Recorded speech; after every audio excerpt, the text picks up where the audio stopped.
அன்புமிக்க விடியலை நோக்கி யூடியூப் நேயர்களுக்கு வணக்கம்.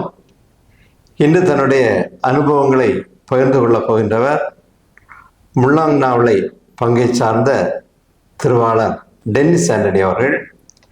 அரசு விரைவு போக்குவரத்து கழகத்தில் தொழில்நுட்ப பிரிவில் பணியாற்றி கொண்டிருக்கிறார்.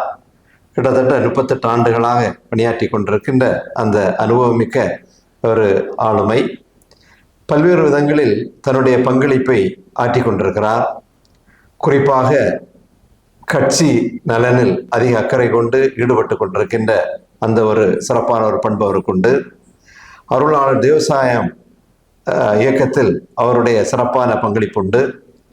இறை அரசு இயக்கத்தில் முழுமையாகவே தன்னை ஈடுபடுத்தி செயல்படுகின்ற அந்த ஒரு சிறந்த ஒரு செயல்பாட்டாளர். அந்த அடிப்படையில் திருவாளர் டென்னிஸ் ஆண்டனி அவருடைய அனுபவங்களை கேட்டு பெறுவதில் விடியலை நோக்கி யூடியூப் மகிழ்ச்சி கொள்கிறார். வணக்கம் சார். வணக்கம் சார். உங்களை பற்றியும் உங்கள் குடும்பத்தை பற்றியும் கொஞ்சம் அறிமுகம் செய்யலாம். விடியலை நோக்கி வாசகர்கள் மற்றும் அதை நெறிப்படுத்தும் நெறியாளர்கள் அனைவருக்கும் முதலில் வணக்கத்தை தெரிவித்துக் கொள்கிறேன். எனது ஊர் முழங்கனாவளை தல திருச்சபையில் நான் உறுப்பினர்.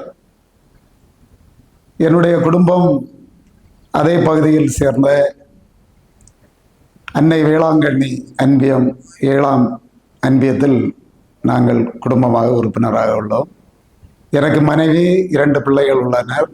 மனைவி ஒரு ஃப்ரேம் இன்ஜினியரிங் காலேஜில் நான் டீச்சிங் இதில் வேலை பார்த்துட்டு இருக்காங்க. பிள்ளைங்களை பொறுத்தவரையில் 2 பேருக்கும் திருமணம் ஆகிடுச்சு. ஒரு ஆம்பளை ஒரு பொம்பளை. மகன் சென்னையில் வேலை பார்க்குறான், ஒரு ஐடி கம்பெனி. மகனுடைய மனைவி ஒரு பல் டாக்டர் படிச்சிருக்காங்க. அவங்கள ட்ரைனிங் போயிட்டுருக்காங்க. என்னுடைய மகள் ஒரு ஐடி கம்பெனியில் வேலை பார்க்குறா. இப்போ பெங்களூரில் இருக்காங்க. அவருடைய மருமகனும் பெங்களூரில் ஒரு ஐடி கம்பெனியில் வேலை பார்த்துட்டு இருக்காப்புல. பரவாயில்ல. அப்போ உங்களுடைய தொழில் கிட்டத்தட்ட 38 வருடமாக நீங்கள் அரசு விரைவு போக்குவரத்து கழகத்தில் தொழில்நுட்ப பிரிவில் பணியாற்றிட்டு இருக்கிறீங்க. அப்போ அதனுடைய ஆரம்ப கட்டம் எப்படி நீங்கள் அந்த இதில் ஈடுபட்டீங்க, அதில் எப்படி படிப்படியாக அடுத்தடுத்த கட்டங்களுக்கு நீங்கள் வந்திருக்கிறீங்க, அதை பற்றி கொஞ்சம் விரிவாக சொல்லுங்களா. என்னை பொறுத்த அளவில் என்னுடைய குடும்பம் ஒரு கூட்டு குடும்பமாக இருந்தது. அதில் என்னுடைய மாடல் ரோல்னு சொன்னால் என்னுடைய அம்மா தான். பிறகு என்னுடைய அப்பா ஒரு 4ஆம் வகுப்பு படிக்கும்போது இறந்துட்டாங்க. அப்போ என்னுடைய தாய் மாமன் நம்முடைய அமைப்பில் எல்லாம் பொறுப்பில் இருக்கார். அவர் மரியதாஸ் அவர்கள். அவர் ஆசிரியர் மட்டும் இல்லை, தலைமை ஆசிரியர். திருச்சபையில் கார்பரேட் மேனேஜ்மெண்ட், அதாவது கூட்டமைப்பு, கல்வி நிறுவனங்களுடைய கூட்டமைப்பில் மிகப்பெரிய விதிகளை உருவாக்குவதற்கு மறை மாவட்டத்தில் இருக்கக்கூடிய கிளைட்சன் ஃபாதர், சேகர் மைக்கேல் ஃபாதர் மற்றும் பல அருட்பணியாளர்களோடு அதை மிகப்பெரிய ஒரு ஆளுமை அந்த ஆள் அவர். அதனுடைய அடிப்படையில் தான் இன்றைக்கி சிகரம் என்று சொல்லக்கூடிய அந்த புத்தகம் மூலம் அதில் விதிமுறைகள் எல்லாம் வைக்கப்பட்டது. அந்த ஒரு மாடல் ரோலில் என்னை பொறுத்தளவில் எந்த ஒரு போராட்டங்கள், அடிப்பட்ட மக்கள், விளிம்பு நிலை மக்கள் பாதிக்கப்படும் போது அதில் கலந்து கொள்ளணும்னா அதுக்கு நமக்கு ஒரு ஊக்கமாக இருப்பது என்னுடைய மனைவி. மற்ற இதில் எல்லாம் நம்ம பார்க்கும்போது மனைவி இதனுடைய ஏற்பாடு இல்லாமலே நம்ம இதில் எல்லாம் முழுமையாக ஈடுபட முடியாது. ஏன்னா வந்து குடும்பம்னு சொல்லக்கூடியது ஒரு பல்கலைக்கழகம். அதில் வந்து நம்ம நிறைய படிக்க வேண்டியிருக்கு. குடும்பத்தில் படிப்பு அதில் படிக்கிறதுல தான் வந்து நான் இன்னைக்கு வந்து தொழிற்சங்கம் ஆனாலும் சரி, அருட்பணியாளர் சேகர் மைக்கேல் அவர்கள் ஆரம்பத்தில் சொன்னது மாதிரி கட்சி பணிகளானாலும் சரி, இல்லைனா வந்து நான் வேலை பார்க்கக்கூடிய அரசு விரைவு போக்குவரத்து களத்தில் இருக்கக்கூடிய அந்த தொழில்நுட்ப பிரிவில் வேலை பார்க்குறதானாலும் சரி, எல்லாமே வந்து நமக்கு வந்து கிடைக்கிறது வந்து குடும்பத்தில் இருந்தால் கிடைக்கும். அது வந்து இந்த திருச்சபையினால நமக்கு வந்து வலுவாக்கப்படுகிறது, கட்டி எழுப்பப்படுகிறது. நான் 1986 முதலே திருச்சபையில் வந்து லீடர்ஷிப்பில் படிச்சிருக்கேன். அது ஒருங்கிணைந்த கோட்டார் மறைமாவட்டமாக இருக்கும்போது வந்து நம்முடைய மேதகாயர் லியோன் தர்மராஜ் எனக்கு வந்து நிறைய பயிற்சிகள் அளித்திருக்கிறாரு. அதை தொடர்ந்து நம்முடைய மூத்த அருட்பணியாளர் அமிர்தராஜ் அவர்கள் நிறைய பயிற்சிகள் கொடுத்துருக்காரு. அதை தொடர்ந்து அருட்பணியாளர் ஜார்ஜ் அவர்களோடு இணைந்து பணி செய்யும் போது நிறைய படிப்பனைகள் அதில் கற்றிருக்கு திருச்சபையில். அதில் வந்து என்னன்னா விடுதலை இறையியல் வந்த பிறகுதான் இந்த விளிம்பு நிலை மக்கள் குறுகிய கால திட்டம், நீண்ட கால திட்டம் எல்லாம் போட்டு அந்த திருச்சபையினுடைய வளர்ச்சிக்கும் பங்களவில் அன்பியங்கள் எல்லாம் உருவாக்குறதுக்கும் பங்கு பேரவை இல்லாத இடங்களை மிக வேகமாக பங்கு பேரை உருவாக்கி அதில் வந்த சிக்கல்களை எல்லாம் அந்த விடுதலை இறையியல் கற்றுக்கொண்டு வந்த அருட்பணியாளர்கள் சாதித்திருக்கிறார்கள் என்றால் இன்னைக்கு வந்து அந்த எல்லா மக்களும் வந்து வளர்ந்துருக்காங்க. அதனால நம்ம பொருளாதார உதவிகள் ஒன்று, அது இன்னொரு பக்கம்தான். மக்களை வந்து கல்வி அறிவு விஞ்ஞான பூர்வமான சிந்தனைகளை கொடுத்து அவர்களை ஊக்கப்படுத்தி இந்த இயேசுவினுடைய இறையாட்சி மதிப்பீடுகளை அவர்களை வளர்த்தெடுக்கும் போதுதான் அவங்களுக்கு ஒரு இலக்கு, இந்த திருச்சபையிலையும் இலக்கு பயணத்தை அவங்க தேர்ந்தெடுக்கிறாங்க, இறையாட்சி மதிப்பீடுகளையும் கற்றுக்கொள்கிறாங்க. பொதுவாக அவங்கள்ட்ட ஒரு நல்ல ஒரு ஈடுபாடு, ஒரு அர்ப்பணம், அப்படி எந்த ஒரு உண்மையான ஒரு கமிட்மெண்ட் எல்லாத்துலேயும், அது நீங்கள் தொழிற்சங்கத்திலையும் சரி, இல்லைன்னு சொன்ன இறையரசு இயக்கத்திலையும் சரி, இல்லைன்னா பங்களவுலையும் சரி, இல்லைன்னு சொன்னால் உங்களுடைய அந்த அருளாளர் தேவசம் எல்லாத்துலேயுமே ஒரு உங்கள்கிட்ட ஒரு கமிட்மெண்ட், அது ஒரு விஷயம்னு சொன்னால் அதில் கடைசி வரை நிற்கக்கூடிய. அப்போ இந்த ஒரு உறுதியானது உங்களுக்கு எப்படிப்பட்ட பயிற்சிகள் வழியா நீங்கள் அதை பெற்றுக்கிட்டீங்க? அதிகமான புத்தகங்கள் படிக்கிறதுல தான் அது எனக்கு கிடைச்சி. குறிப்பாக வந்து என் அண்ணன் வந்து மூத்த அண்ணன் வந்து ஒரு முற்போக்குவாதி இருந்தால் கம்யூனிஸ்ட் புத்தகங்கள் எல்லாம் வீட்டில் இருக்கு. மிக சிறந்த மேடை பேச்சாளர், பட்டிமன்ற பேச்சாளர். அப்போ அந்த புத்தகங்களை வாசிக்கும்போது வந்து நம்ம வந்து ஒரு ஈடுபாடு அல்லது அர்ப்பணம், அது வந்து நமக்கு வந்து ஈடுபட்டு அதில் செயல்பட்டாதான் இந்த சமூகத்தில் நம்ம அதை கொண்டு போக முடியும். அப்போதான் வந்து இந்த சமூகம் நம்ம மதிக்கும்.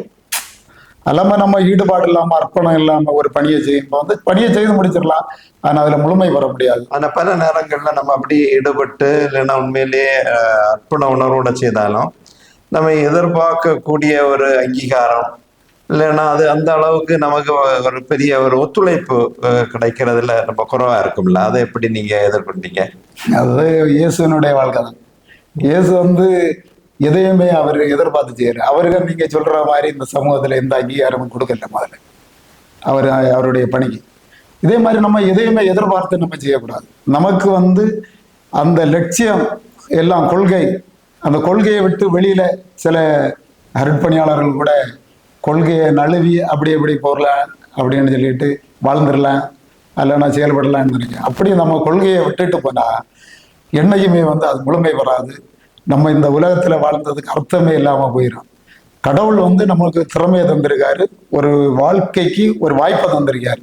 அந்த வாய்ப்பை வந்து மக்களுக்கு நலனுள்ள வகையில, திருச்சபைக்கு நலனுள்ள வகையில, இந்த சமூகத்துக்கு நலனுள்ள வகையில நம்ம வாழணும். பரவாயில்ல. அப்போ இதுல உங்களுடைய கட்சி பணிகள், அதே போல உங்கள் தொழிற்சங்கத்துல நீங்க உங்களுடைய பணிகள், அதையும் கொஞ்சம் குறிப்பிட்டு சொல்லுங்களா? நான் இன்னைக்கு வந்து தொழிற்சங்கத்துல வந்து மாநில அளவில் பொறுப்பில் இருக்கு, துணை பொதுச் செயலாளராட்டு. அதில் வந்து என்னன்னா முக்கியமாக வந்து நமக்கு அதிகமான நாட்கள் சென்னைக்கெல்லாம் போக வேண்டியிருக்கு. சென்னை, திருச்சி. அப்போ அந்த நாட்கள் எல்லாம் நம்மளை வருத்தி தான் போகணும். நம்மளை வருத்தி நம்மளுடைய பணிகளுக்கு லீவு, விடுப்பு, லாசாப்பு எல்லாம் வரும். இதையெல்லாம் பொருட்படுத்தாம தான் நம்ம இதில் அதிகமாக ஈடுபடலாம். அது மட்டும் இல்லை, அதில் ஈடுபடும் போது ஒரு தொழிலாளிக்கு ஒரு விஷயத்தை நம்ம பெற்றுக் கொடுக்கும்போது, அவனுடைய உரிமை, இழந்த உரிமையை பெற்றுக் கொடுக்கும்போது கிடைக்கக்கூடிய மகிழ்ச்சி இந்த உலகத்தில் யாராலையும் நமக்கு தர முடியாது. ஆனால் இதுக்காக எனக்கு 12 வழக்குகள் இந்த தொழிற்சங்கத்தில் இருக்கிறதுனால, இப்போ சமீபத்தில் கூட விலைவாசி உயர்வை கண்டித்து மறுதாக்குன்றதில் நடந்த ஒரு இதில் எங்கள் 18 பேருக்கு மேலே அது 6ஆம் தேதியெல்லாம் வாய்தாது. அப்போ இதெல்லாம் சகஜம்.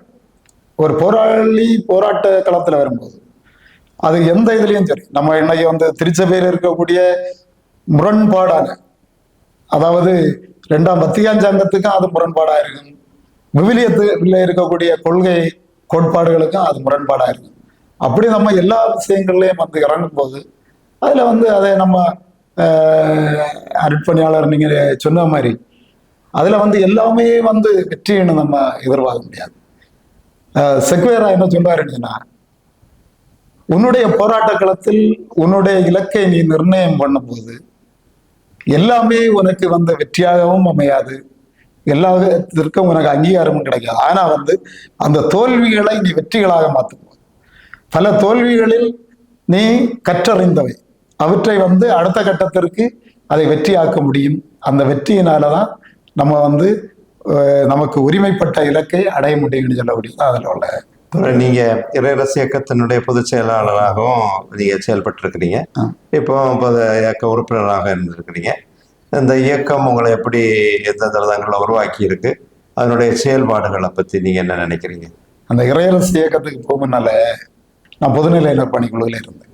அப்போ அந்த காலகட்டங்களில் அந்த பொதுநிலையினர் பணிக்குழு மிக வேகமாக மக்கள் நலனுக்காக, பங்கு பேரவையினுடைய நலனுக்காக உழைத்தாங்க. ஆனால் இன்னைக்கு அந்த இது கொஞ்சம் மாறிட்டு, எதனால மாறிச்சுன்னா, அந்த சார்பு நிலை அணுகுமுறை, சார்பு நிலை. இப்போ உதாரணத்துக்கு எடுத்துட்டா, சில அருட்பணியாளர்கள் மறை மாவட்ட அளவில் இருந்தாலும் சரி, பங்களவில் இருந்தாலும் சரி, அவங்களை சார்ந்து திருச்சபையினுடைய சட்டங்களையும் அல்லனா அந்த பொதுநிலையினர் பணிக்குழு அல்லனா அந்த பங்கு பேரவை தேர்தல் விதிமுறைகளுக்கு முரணாக நடந்து கொள்கிறது. அதனால நான் அதில் இருந்து கொஞ்சம் கொஞ்சம் பின்வாங்கிட்டேன்.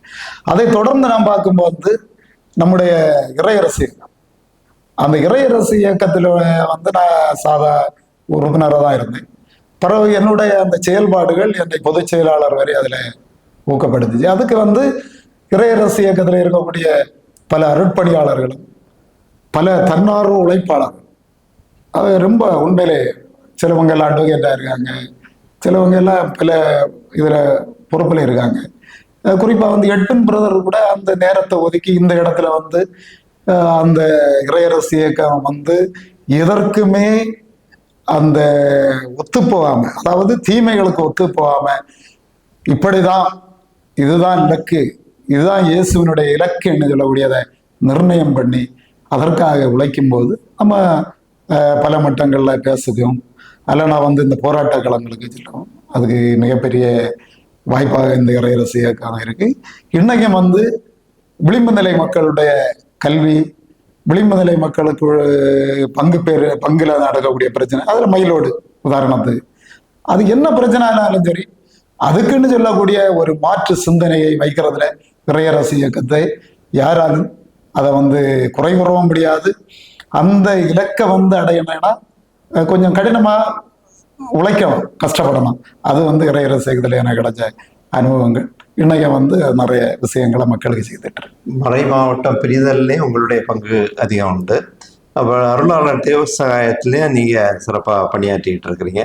அதை பற்றி நேயர்களுக்கு கொஞ்சம் சொல்லுங்கண்ணா. மறை மாவட்டம் பிரிதல், அதை தொடர்பாக நம்ம அருளாளர் தேவசகாயம் அதை கவர்மெண்ட்டில் பதிவு செய்து, அது ஒரு பெரிய அமைப்பு, ஒரு போராட்ட உணர்வுள்ள அமைப்பு. அது எந்த அளவு போராட்ட உணர்வுன்னா, அந்த மறை மாவட்டம் பிரிவதற்கு எதிராக நம்முடைய பங்கு தளங்களில் அல்லது நம்முடைய புதிய குளித்துறை மறை மாவட்டம் உருவாகும் முன்னால அதுக்கு எதிராக இருந்தவங்களை எல்லாம் ஓரளவு கருத்தொற்றுமையாக்கி ஒரு 4 இடங்கள்ல வந்து அதுக்கான தர்ணா போராட்டங்களை நடத்தி தொடர்ந்து வந்து நம்ம பார்க்கும்போது வந்து ஒரு மறியல் அது தோட்டியோடல நடந்தது. அதுல வந்து நான் வந்து 5 வேன் நிறைய பொது மக்களை பொதுநிலையினர்களை இணைத்து அந்த போராட்ட களத்திற்கு கொண்டு வந்திருக்கேன். அதை தொடர்ந்து ஒவ்வொரு பங்கில் இருந்தோம், வாகன பேரணி எல்லாம் நடத்தி அதை ஒரு மிகப்பெரிய போராட்டமாக மாறிச்சு. தொடர்ந்து இன்னைக்கு பார்த்தீங்கன்னா திருச்சபையில் இருக்கக்கூடிய பங்கு பேரவை விதிமுறை மட்டுமில்லை, நம்முடைய திருச்சபை 2ஆம் வத்திக்கான் சங்கம் தந்த மிகப்பெரிய உரிமைகள், அதுல வந்து பொதுநிலையினருக்கு இருக்கக்கூடிய உரிமை, பொதுநிலையினர் திருச்சபையில் ஆற்ற வேண்டிய பணிகள், பொதுநிலையினரும் அருள் நிலையினரும் இணைந்து செயல்படுவதற்கு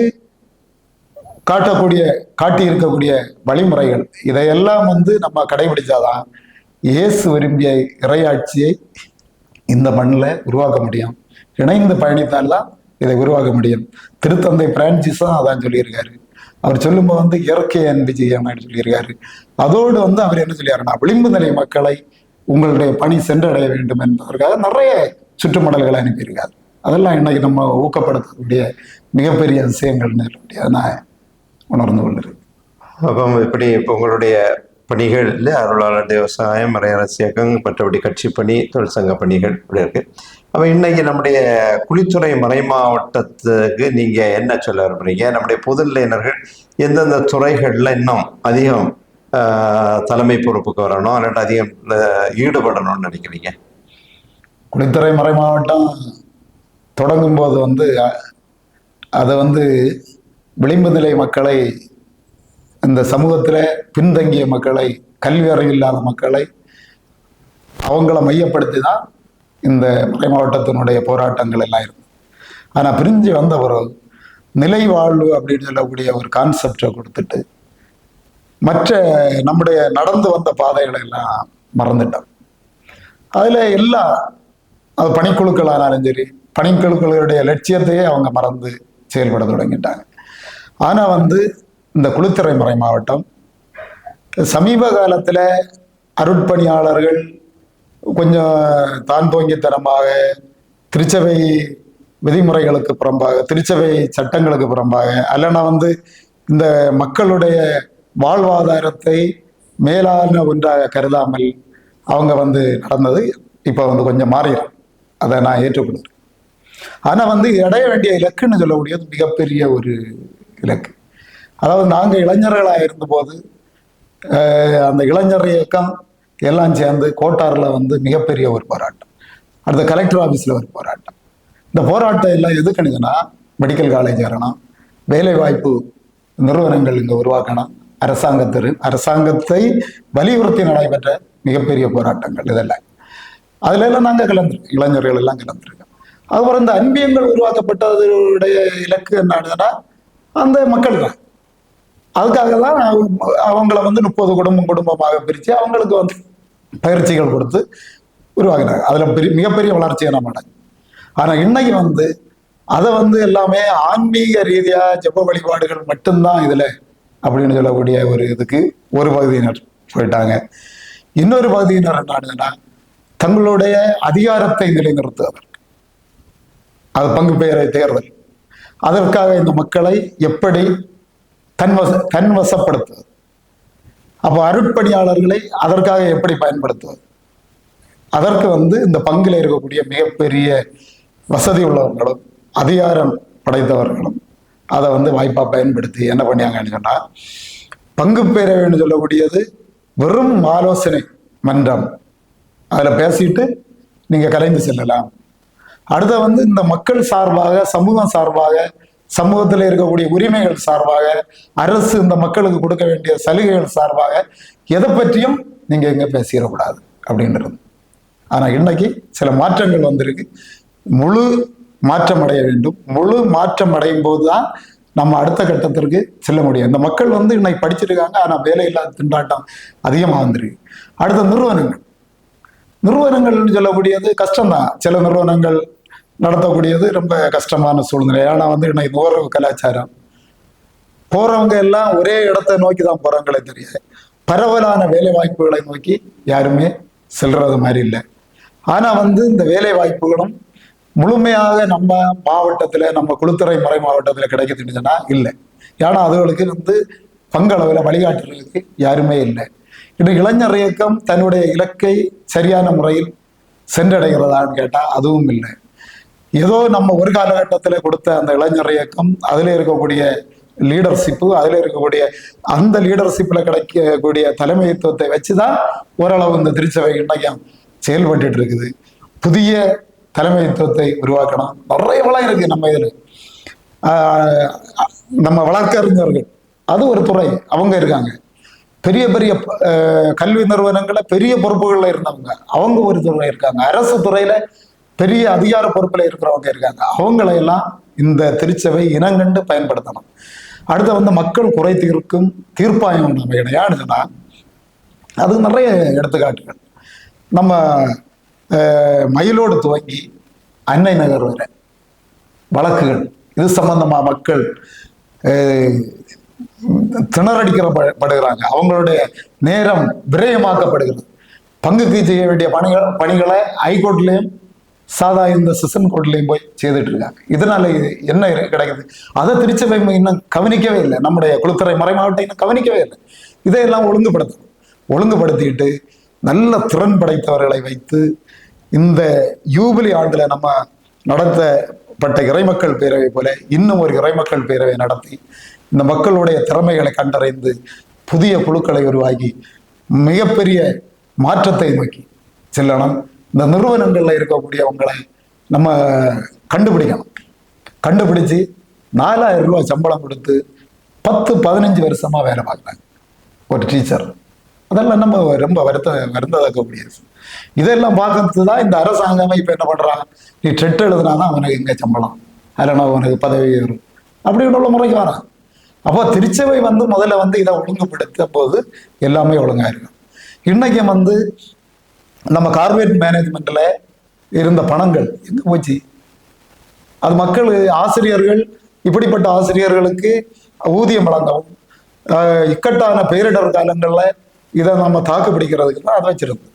அப்போ அதையெல்லாம் ஒவ்வொரு கார்பரேட் மேனேஜ்மெண்ட்ல ஒவ்வொரு மேனேஜர் பொறுப்பெடுக்கும் போது ஏற்கனவே நமக்கு இருந்த இலக்க ஒரு 20 வருஷம் தாண்டி பார்க்கும்போது நம்ம அவங்க வாய்ப்புக்கு அவங்களை பயன்படுத்திக்கிறாங்க. இதனால பயன்படுத்தும் போது அங்க நிதி காணாமல். அடுத்தது திரும்பவும் அந்த ஈடுபாடோட தன்னார்வமா இப்ப அந்த நிறுவனங்கள், நலிவடைந்த நிறுவனங்களை உழைக்கக்கூடியவங்க உழைச்சி அதை மேல கொண்டு வர்றது மாதிரி ஒரு ஆளை ஏற்பாடு பண்றாங்க. அவங்களும் உழைச்சி கொண்டு வர்றாங்க. அடுத்து வரவங்கள்ட்ட இல்லை.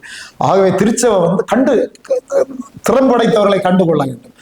அது மட்டும் இல்லை, தன்னை இழந்து உழைக்கிறவங்க, அருட்பணியாளர்கள் இயேசுல தன்னை இழந்து உழைக்கிறவங்க, அப்படி உழைக்கிறவங்களுக்கு இந்த 1000 அதை தொடர்ந்து அந்த நிர்வாகமும் பக்கபலமாக இருந்து அவங்களுடைய உழைப்புக்கும் அவங்க அடுத்த கட்டத்திற்கு இந்த திருச்சபையினுடைய நேரிய பார்வையில் கொள்கை கோட்பாடுகளை வகுத்து இந்த நம்முடைய ஏற்கனவே இருந்த அந்த இறைமக்கள் பேரவை விதிமுறைகள் அதையெல்லாம் உள்வாங்கி, அப்புறம் நம்ம பார்க்க கிறிஸ்தவ வாழ்வும் பணியும் அதையும் உள்வாங்கி அன்பியங்களுடைய அந்த உருவாக்கல் காலகட்டங்களில் மக்களுக்கு கொடுத்த அந்த விடுதலை இறையியலை மீண்டும் கொடுக்க வேண்டும். அப்போதுதான் இந்த குளுத்துறை மறை மாவட்டம் வளரும். குளுத்துறை மறை மாவட்டத்தில் இளைஞர்களை உருவாக்குவதற்காக புதிய திட்டங்களை வகுக்க வேண்டும். பரவாயில்ல, இன்னைக்கு தன்னுடைய நேரத்தை ஒதுக்கி பலவிதமான பணிகள் இருந்தாலும் எல்லாத்தையும் ஒதுக்கி இன்னைக்கு தன்னுடைய அனுபவங்கள் நிச்சயமா அதை நேர் எடுக்க ரொம்ப பிரயோஜனமா இருக்கும்.